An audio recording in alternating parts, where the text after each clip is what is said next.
Keith asked me, like, Hmm. what are you waiting for to like change the things that matter to you? And I really have a good answer for that. What was I waiting for? To be more passionate, to know more about the community that I lived in my entire life, to know more about organizing. There really wasn't anything.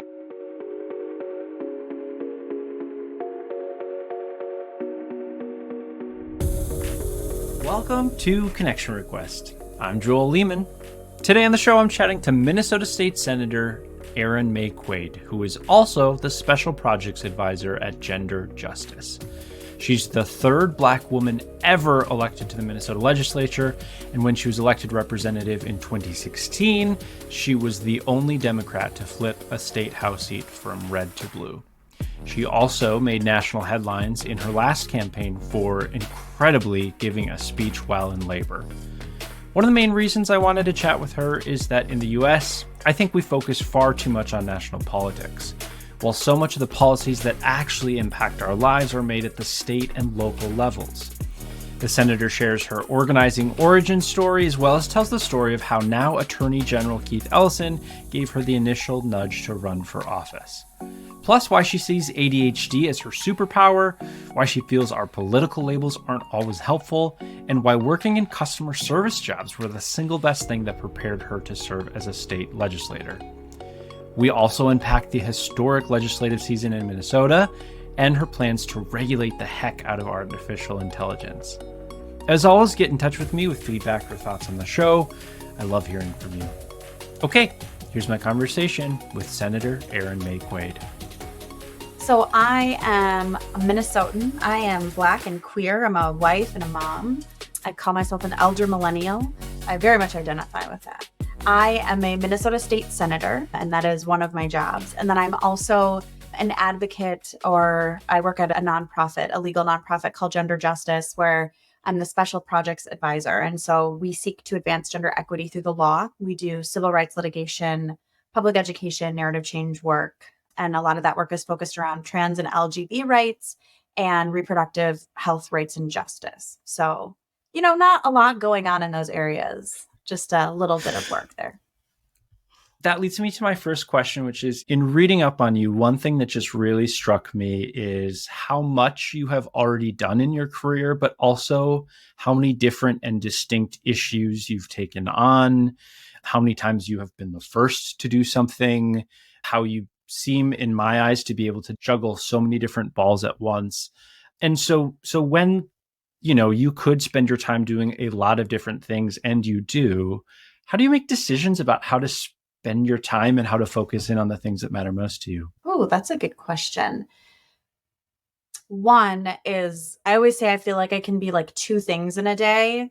And so before having a child, like I could be a senator and an advocate in the same day, right? But now one of the things I am every day is a mom. And so a lot of my time really is around not just like parenting, but the workload of thinking about parenting, right? She's going to need these clothes in 3 days, like doing the laundry, or she's going to run out of milk. We got to go to the grocery store, or she's going to grow out of these clothes. We got to or like she started walking, she's going to fall down the stairs. We've got to put up the baby gates. And then outside of that, like I have ADHD, which I think can be a superpower if harnessed correctly.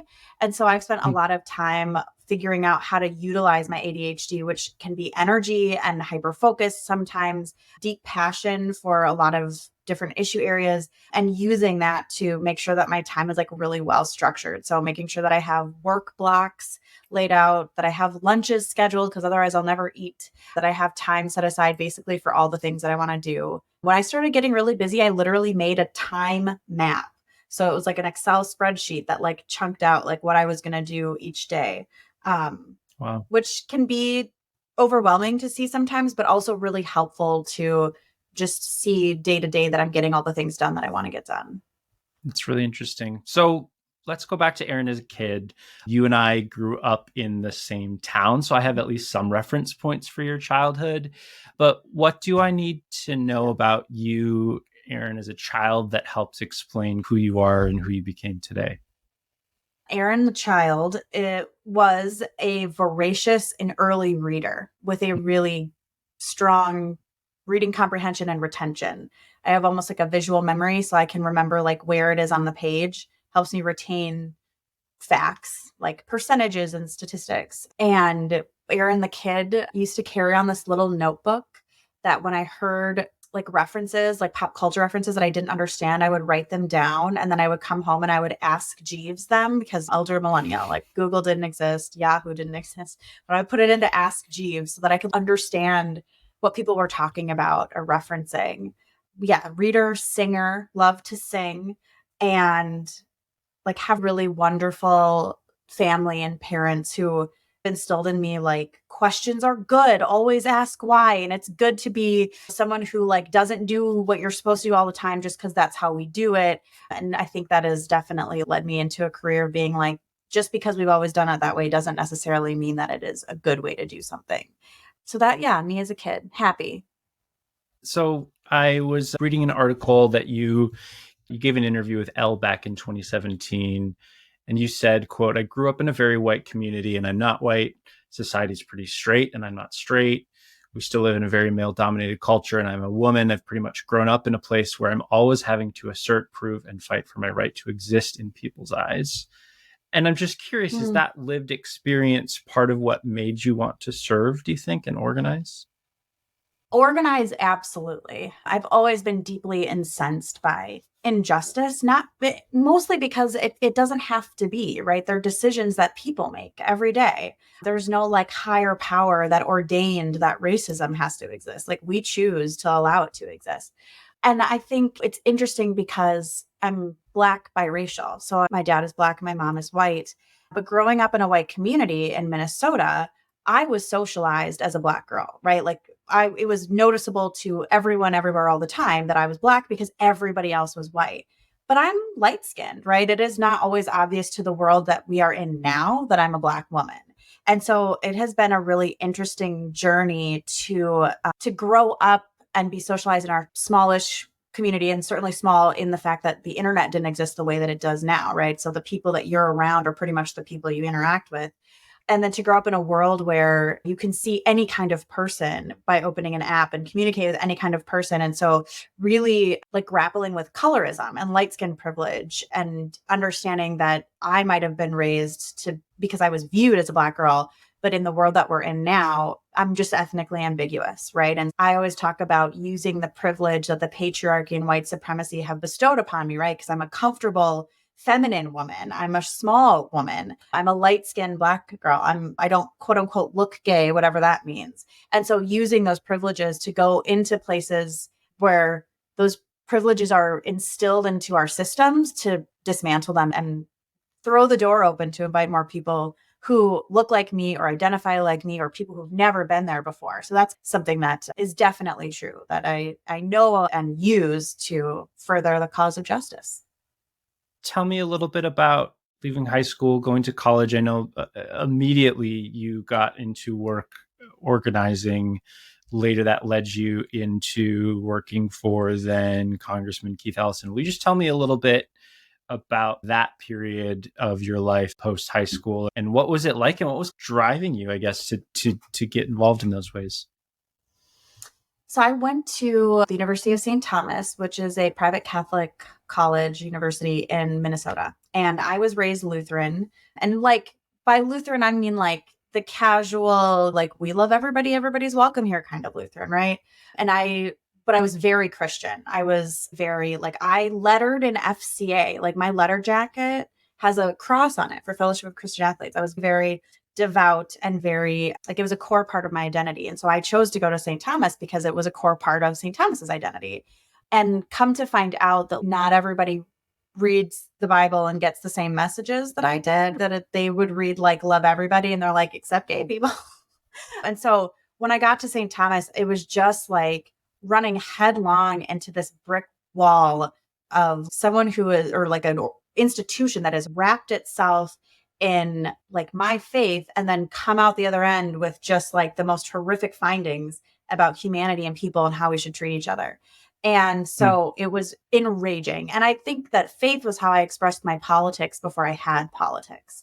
And so when I got to St. Thomas, it was just like, for example, I was in the liturgical choir, and each choir, there's 4 at St. Thomas, goes to Rome once every 4 years. So at some point, if you're in choir during all 4 years of college, you will go to Rome. And it was the liturgical choir's turn to go. And our choir director was a gay woman, and she had a partner and a son, and was going to bring her partner and son to the Rome trip. And they said, well, you can't stay in the same room together because you're not married. Marriage equality hadn't happened yet, so they couldn't be married. And she decided she wasn't going to come, which was the right decision. And didn't tell us why beforehand, because I think she wanted us to go and have fun. But we found out, and a bunch of us were like, we're not going. This is discriminatory. It's hateful. And one of my mentors at St. Thomas was a professor who was a woman, partnered with a man, and had been for like 30 years. They just had never gotten married, but they'd been together for a really long time. And she stood up and she was like, listen, I stay with my not husband in the same room every year when we go on the J-term trip. So this isn't about marriage. It's about her being gay. And that just like, I was just furious. And that is really how I started organizing on campus. And once you kind of peel that layer back, then you start seeing all of the different ways that discrimination shows up and all of the ways that people are marginalized and pushed aside. And I was doing organizing work on campus without knowing that's what I was doing. Like, it started in my dorm room with 3 students. We were like, what are we going to do? This is not okay. What are we going to do about this? And then we started like meeting and talking. And then we were like, okay, let's meet on Thursday. And then on Thursday, like a few of those students brought more students. And then I remember the next week we had to move out of my dorm room into the community room because there were just like, people were like, we're going to do something. And so we just kind of started meeting, and we were organizing protests and rallies. And we started a group called Unite UST. And then we helped the professors start like a adult group, basically, to support the students in our quest. And we really did not let the conversation go. And there were things that had happened, like someone had carved the N-word into one of the dormitory doors of one of the Black students. There were like old buildings that didn't have elevators that worked. And we had students in wheelchairs who like couldn't get to class, and then would get docked points for being late. Like, just stuff like that would happen all the time. And the movement got a lot bigger, and it became really about like everything. And so that was how I got into organizing. And it was just like the time spent, the emotional energy spent was like invigorating to me, because finally I felt the unfairness that exists here, we can do something about it, and we should. And I want to be part of that. So that was how I got into organizing, and why I still to this day consider myself an organizer, because it's like the thing that I did without knowing I was doing it. Seems like there was just something inside of you in some ways that was like destined for this. Yeah. Maybe that's a step too far, but you then went on to work for then Congressman, now Attorney General Keith Ellison, who you credit in part for giving you the nudge to run for office. What did that nudge mean for you, and how do you look back on that time now? And I guess one more question I'll throw in there. Do you think about giving other people nudges now that you Well, I nudge people all the time, like all the time. It's not even a nudge, like it's a full on elbow shot, you know. I have a lot of the members of the legislature look back and they're like, Maye Quade was the one who made me do this. For Keith, it was, I worked for people to run their campaigns or work on their campaigns from the day I left college, the day after I graduated, until the day I ran the first time. And before I decided to run for office, I always saw myself as somebody who organized and helped other people win. I think that there's a fear, especially among women, that when you run for office, and it's not unfounded, that people say gross things about you and they say horrible things about you that they don't say about men, right? They say bad things about all candidates, and some of them are universal, and then some of them are not. And you add on the fact that I'm Black and queer, and I was not even 30 yet. And I am 37 years old, but I know that I don't look 37 years old today. I certainly didn't look 28 years old when I was 28 years old. And I was just like, oh, the hassle. But Keith asked me, like, what are you waiting for to change the things that matter to you? And I really have a good answer for that. What was I waiting for? To be more passionate, to know more about the community that I lived in my entire life, to know more about organizing. There really wasn't anything. And it was a good nudge to say, I think that you would be good at this. I think you would like it. But it really wasn't something like, I was not a person who grew up saying, I'm going to run for office. I wasn't even like an adult who says I'm going to run for office. So it was like a totally different mindset of, oh, wait, I could be one of those people. Huh. And I was, in part because you can't be what you can't see. I was the third Black woman elected to the Minnesota legislature ever. Myself and Ilhan were like number 3 and 4. We were elected the same year. There had been 2 previously, and Rena Moran was the only one serving. And so it just, you don't see it and you don't think you can do it. And so it was just like this, oh yeah, wait, I can do that. It was a hard election year. It was 2016. So it was the turning point when politics really, like the political discourse just coarsened, is a polite way of saying it, a lot. And so it was a really interesting year to run for the first time as the person I am. Yeah. I can only imagine how since then you have been both inside and in public service roles, and you've also been organizing. And it sounds a little bit like you view the work in a similar way, whether you're inside or outside. I guess like where generally, and now you're serving as a state senator, where do you feel like you personally have the most impact? Is it inside? Is it outside? Or is it just depends on the context and the situation? I think that there are so many ways to make change that I don't think that I could say that there's an inside outside more impact. Like on the outside of the legislature I was a state representative for 2 years, from 2017 to 2019. And then from 2019 to 2022 or 2023, so for 4 years, I was an advocate. In those 4 years, I built a movement and coalition and campaign to remove Minnesota's abortion restrictions. And we won the lawsuit that we filed 2 weeks after Roe v. Wade was overturned. Without being a lawmaker, we got many of Minnesota's abortion restrictions deemed unconstitutional and unenforceable. That's a huge impact. It was an immediate huge impact. And then as a state senator, I was able to repeal those unconstitutional laws. And so I just think there's so many ways to make change. And sometimes it's like, what's easier? It is easier to not have to raise money and run for office and just smash through this really nuts schedule for 5 months. But it's also harder to try to explain laws that you know the best to people who are in the seats of the lawmaking, right? Yeah, I don't know. There's not one way. There's so many ways. In 2018, you ran for lieutenant governor endorsed by the DFL. And I was just watching your announcement speech today, which was really incredible. You're such a gifted speaker, and I was ready to vote for you all over again. But what did you learn from that race and from that experience? That must have been an intense time. It was. And certainly people who were on the campaign. So I was an Erin Murphy supporter before I was on the ticket. I really only joined the ticket in June, and then the primary was in August. And so of all the people who were part of the campaign, I was a part of it I was like on the ticket for the shortest amount of time. So for me, it was a really whirlwind summer that went from, we were out of session and I didn't have another job as a state representative, to I'm now going across the state to fish fries and town hall meetings and interviews and fishing visits and all of visiting farms, and then doing a lot of call time because you got to raise a lot of money when you run for statewide office. And so I learned, one, how to be managed, which is a hard thing for me, not as an employee, but as somebody who's supposed to I was lieutenant governor candidate, but I actually had a whole team that managed my time, right? I didn't get to pick what I did every day. Everybody else got to pick what I did that day.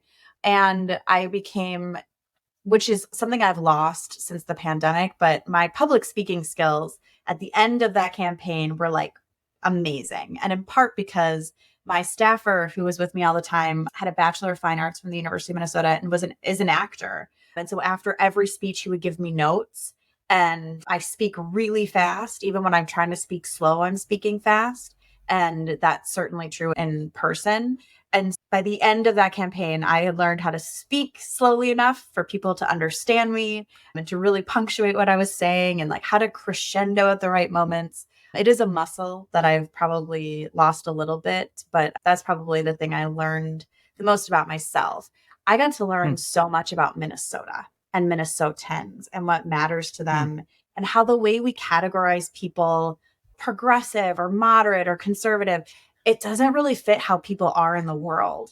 And it is not a useful tool to figure out how to not only govern, but how to talk about how you want to govern. You find that people who might identify as conservative if you like ask them to explain like some of the things that they want done in the world sound more progressive than like Bernie Sanders, right? And so these labels just weren't that useful. And I loved getting to meet the people of Minnesota and talk to them about what they want and need in this world and bring together a vision that is unapologetically bold about the things we can accomplish together. I think I've always had a lot of faith in the things that we can accomplish together. And I think that they're big things. And I don't think that tinkering on the edges is like a useful way to think about getting things done. Like I've never met anyone who is like, you know what I would love? It's just like a little bit of things to change because there's not much wrong. A lot of people are like, do you see those people who are unhoused or people who are hungry? Some of the best things that we've done in this country, when we look back, were never tinkers. They were always big, bold things. And so I try to like live into I vision myself in the future looking back and being like, yeah, why did you do that so small when you were trying to tackle a big problem? Not that incrementalism can't be useful if that's what you can get done, but when you have the ability to do the thing. That is a brilliant segue. Minnesota has just wrapped a really historic legislative session. Some are referring to it as the Minnesota Miracle. Can you help us unpack a little bit about what's just happened and maybe help put it in the context not only of Minnesota, but also the broader U.S., because it just in the past 2 weeks, it is receiving a lot of attention. So Minnesota it's a purple state. We are a purple state. We are the longest voting blue state in the nation. Okay. So when everybody lost their minds for Ronald Reagan, we did not. So we have been voting blue longer than any other state in this union, but we are purple. We are pretty evenly divided. But in this last election, I think highly motivated voters on issues of democracy, reproductive rights, and gun violence delivered Minnesota a DFL. So Democrats in Minnesota are DFLers, Democratic Farmer Labor Party, a trifecta. And so we had the first trifecta in 10 years. And 10 years ago, when the DFL had the trifecta, the very first words that were uttered, like they hadn't even been sworn in yet, was the word overreach. And it affected everything that they did. And what I think ends up happening is when you have people and movements that are working to not just get you elected, but like working in community on the solutions that people need. And then you bring them to the legislature and the people who are in power are like, yeah, but we don't want other people to think that we helped too much. Like it's really disheartening. And we went on to lose the trifecta after that. This time, not only were there people who had been there 10 years ago, they were like, we're not doing that again. But there have been just incredible amounts of community movements that have started and coalitions that have started that have been working on policies, like fine tuning them and building support and community across the state to get these passed. And so when we had the trifecta, I don't think we went in saying we're going to have the most historic legislative session in Minnesota history. I think we went in saying we're going to do all the things we said we'd come here to do, number one. Yeah. And then at the same time, we weren't trying to contextualize every piece of legislation into the broader picture of all the pieces of legislation and say, oh, we can't do that much. We can only do some. So what are we going to give up? It would be like, okay, we're looking at the education bill. What is important in education? And we put those things in. And what can we fund? And we put those things in.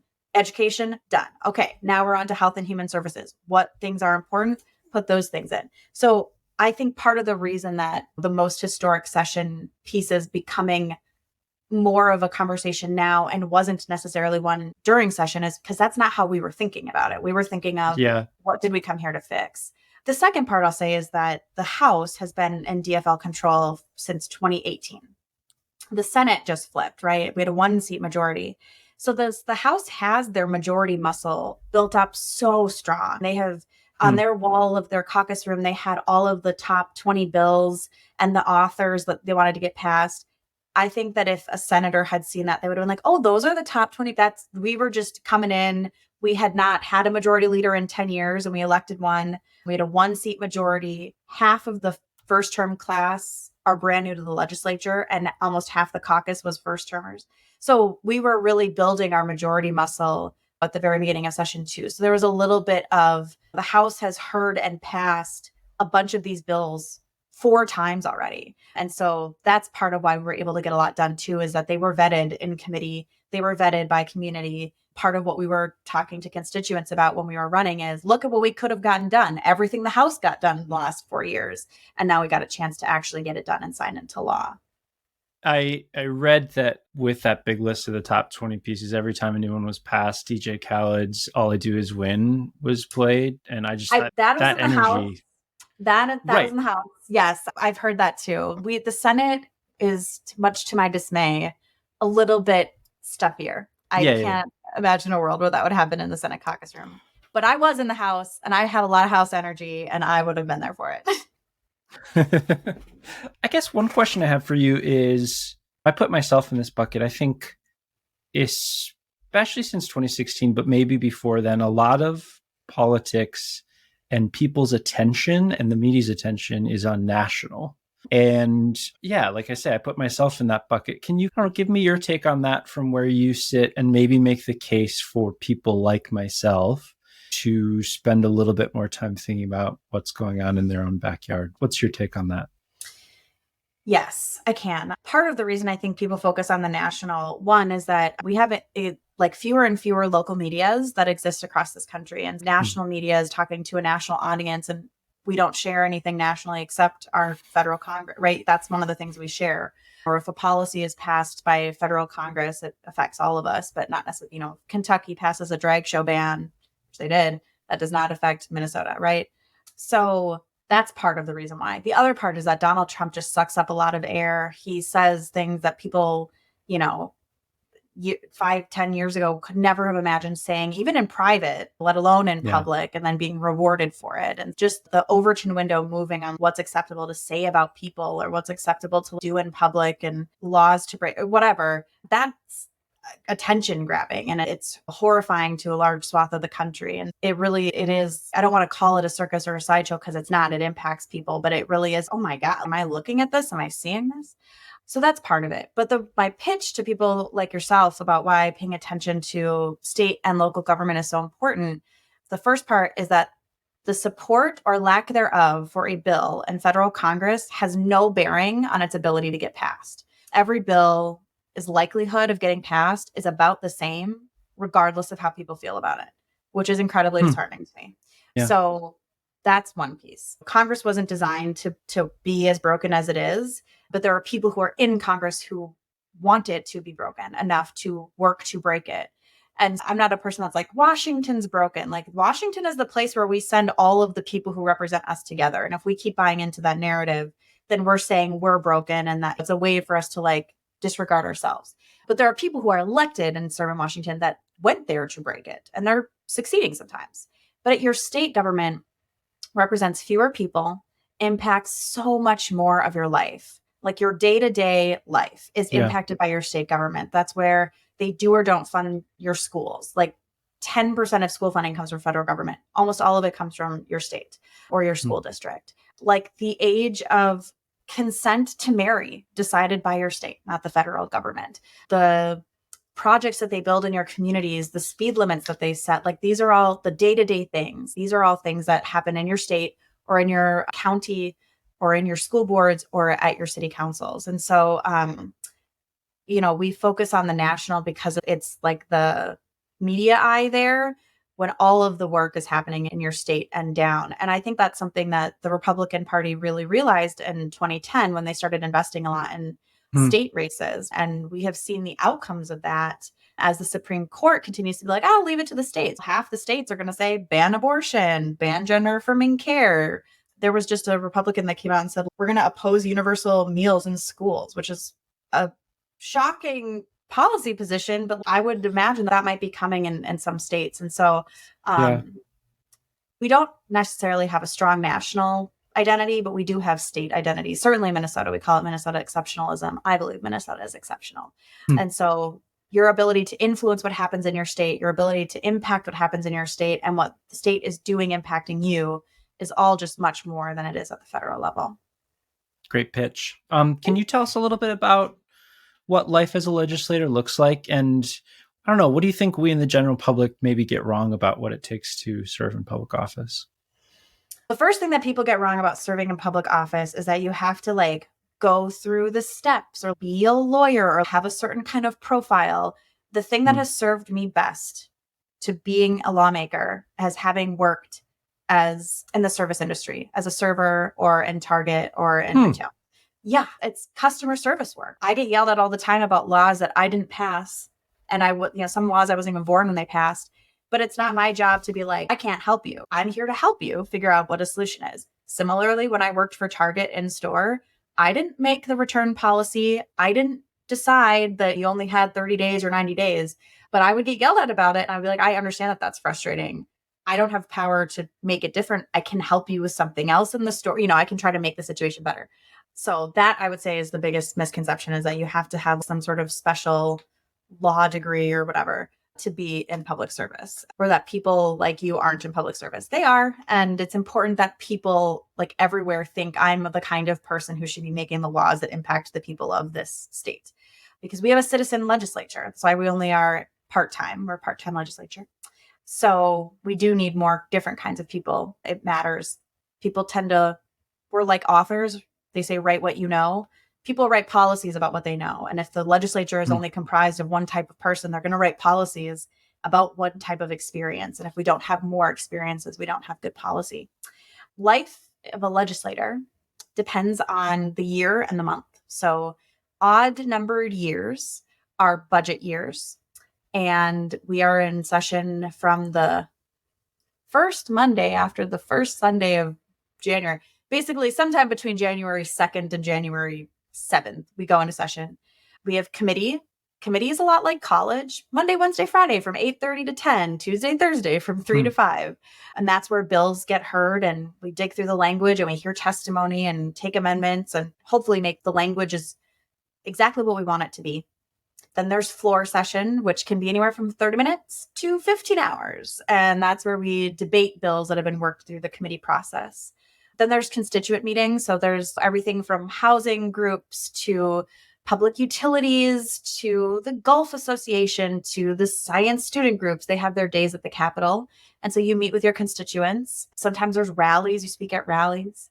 And then a lot of emails. Constituent emails from the agencies, emails from reporters. Like you're reading a lot of stuff. I spend a lot of time reading.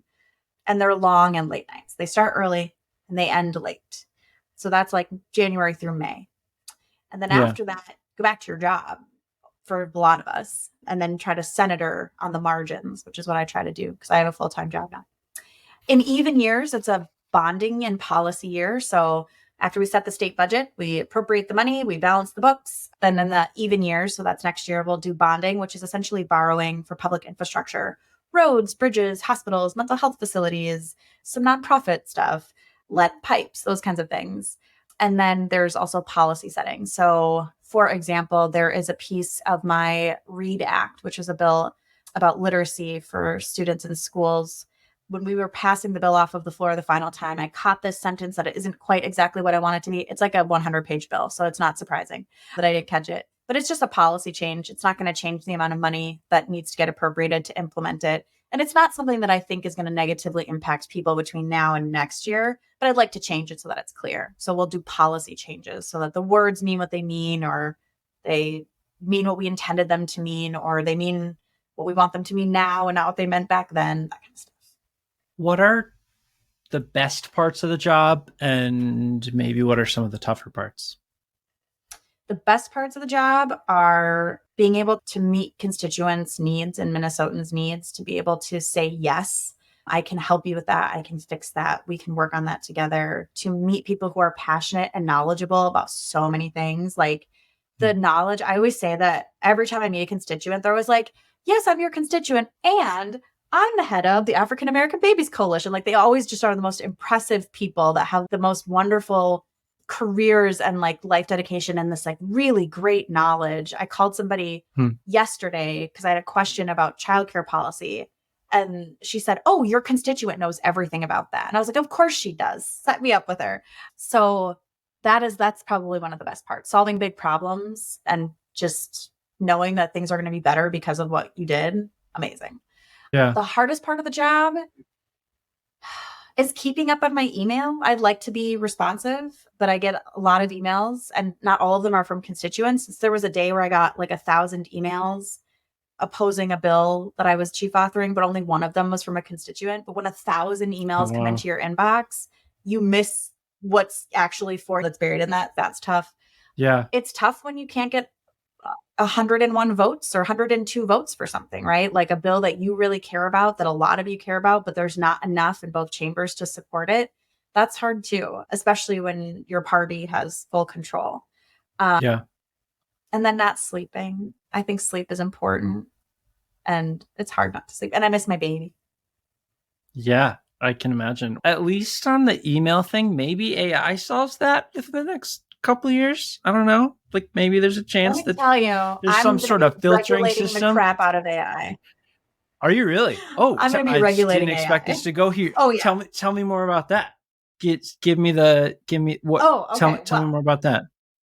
I had a bill this year. It was a bill that would make sexual deepfakes a crime, making those, because that's 96% of deepfakes are sexual deepfakes, which is just wild. And it also prohibits the use of deepfakes around election time, just to interfere with an election. But I don't believe that making things crimes like stops a problem.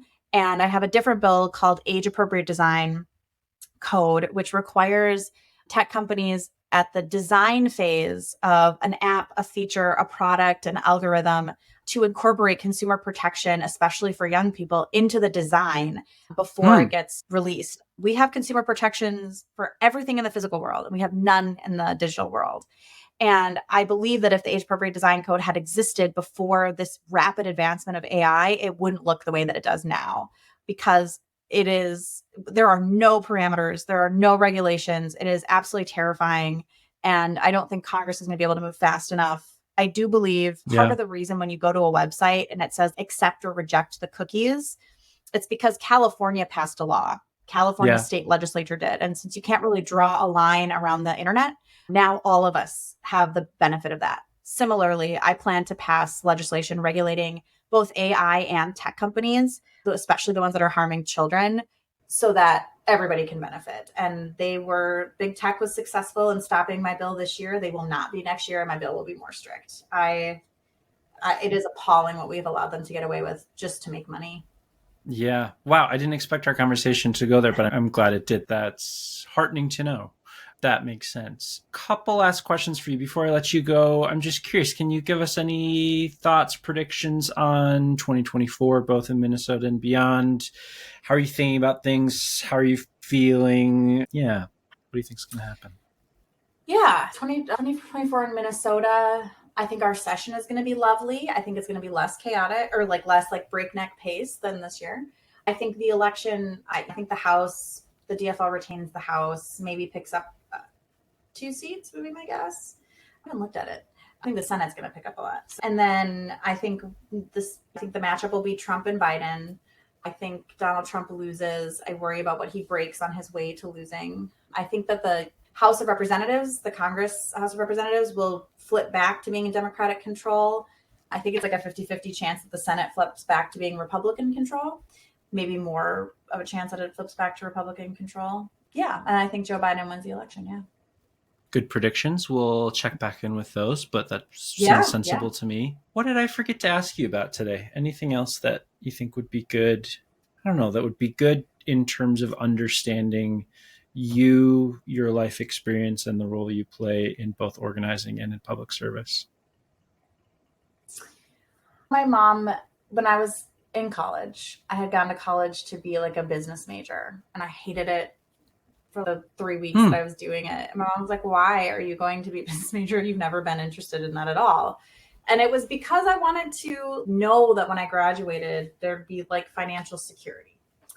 And my mom said, study what you're passionate about. The money will follow. And she was not wrong. She was wrong in the sense that there's millennials are going to live less wealthy lifestyles than their parents because boomers have pulled up a ladder behind them. It's just true. Wealth inequality is widening, not getting smaller. And hopefully we can reverse those trends. But I don't make as much money today as I would if I even did the same kind of work, but in the private sector. I know that, but I choose the nonprofit world and public service. But I am passionate about what I do, and I'm not just slogging through like this entire career of just like, well, I guess I get paid a lot. And so I think that's always my advice to people is like, you have to do the things you're passionate about, because passion at some point is going to be the only thing that's going to get you through the things that are slogs, right? Like answering all the emails or like explaining to someone the 50th time that there really is no compromise on abortion, right? Like you either have control over your body or you don't. There is no middle ground. So that is something that like I've always held on to, and I'm really glad my mom told me that. And I am an optimist, and like incredibly optimistic. And people used to tell me, like one could even call it idealistic. And I remember people used to tell me when I was younger, like, oh, you'll lose that when you get older. And I have not. And in fact, I am more optimistic and more idealistic, because now I know more about what we actually can do and like where those levers of power are to make things better. And so I'm just like optimistic about what we can accomplish together, and impatient to get to the end, but knowing that I probably won't see the, you know, full liberation and justice for all of the people, but that's okay. I'll get to be a part of it. What wise words. Where can folks follow you and your work, and anything else, any other issues, causes, etc. that you want to plug before I let you go? Sure. You can follow me at Erin Maye Quade, ErinMayeQuade on all social media platforms. Although I would like, Twitter is my big thing, and Twitter is horrible now. Elon Musk ruined it. So I'm not like I used to be a prolific tweeter. And now I can, it's not worth it. It's like, why? I'm going to get into TikTok. I'm on TikTok all the time. I don't make TikToks, but I will. I just haven't had the time. I could see you being very good on TikTok as a communication tool, as many things. So I look forward to seeing that. Yes. Yeah. I think you got to find someone to help you with that part, maybe. I don't know. Probably. How many years until your kid could do that? Well, anyway. Okay. I don't know. TikTok soon to come. TikTok's going to come. And issues that matter to me: reproductive justice. Certainly, every person should have the right to have a child, not have a child, raise children they choose to have in safe and sustainable communities, and have gender freedom and bodily autonomy. Is a framework created by Black women in the 90s that are pretty much the core tenets of all the things that I do. I think that we haven't really paid enough attention to. This always sounds like a conspiracy theory, but I'm just going to lay it out. There is a plan. There's a literal playbook. It's called Project Blitz, and it is by Dominionists. Dominionists are a specific sect of evangelical Christianity that believes that white Christians are called to take dominion over 7 pillars of society. So the arts and education and government and blah, blah.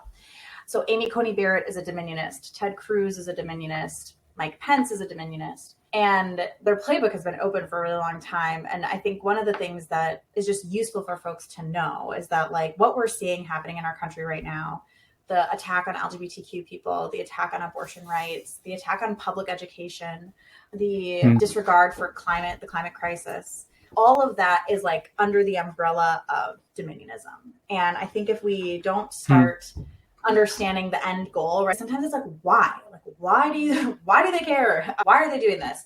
Is that there is a goal there, and it is to institute a white Christian theocracy in the state or in the United States. And there's like billions of dollars in dark money that goes into institutions like the Federalist Society to get judges, or campaigns to state legislatures, or faux think tanks that like are in DC and train school board members and county, to understand that is very real, and it is a very long-term plan that people have been executing for a long time. And as a Christian, as a Lutheran, always highly offended when my faith is used, stolen, right, and perverted in order to oppress people. And so I feel like it is my moral duty as both a Christian and a person who works in the movement to highlight that. And I'm always working to sabotage white Christian nationalism. So that's my whole thing, is want to sabotage it. Sounds good to me. Senator Erin Maye Quade, I am so grateful to you for taking some time out of your day to spend with me. I'm a big fan of you, and I think you are a great leader and example for us in Minnesota. And I think you're doing really important and wonderful work. Thank you so much for your time today. It was so great to talk to you. Thank you.